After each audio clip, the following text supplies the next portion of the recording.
Eşim 2014'te trafik kazasında vefat etti. 8 tane çocuğum var. Diğerleri daha çalışan kimse yok. 7 yıldır bize verilen maaşla geçiniyorduk. 1 yıldır maaşımı iptal etmişler.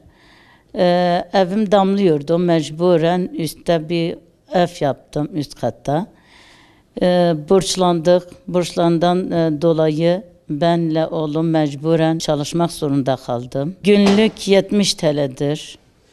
70 TL ile ben nasıl geçineceğim bilmiyorum. Hem evin borcudur hem çocuklara bakmak gerçekten çok zordur. Çok zorlanıyoruz. Saat 8'den 8'e kadar sadece 70 TL ile çalışıyorum. Nasıl olacak? Çocuklarına kim bakacak? Onları kim yetiştirecek? Çok zordur abi.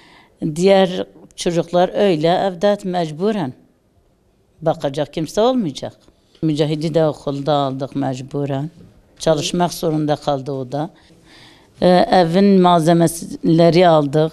Kapı pencere falan. O da biz ödemedik diye şimdi bizden istiyorlar. İstiyorlar ama yok biz de versek, yok onlar da ödese. Gittim, başvuru yaptım, dilekçe verdim. Dedim ki hiç olmazsa borçları ödeyene kadar maaşımızı kesmeyin. Ondan sonra kesin, bir şey olmaz.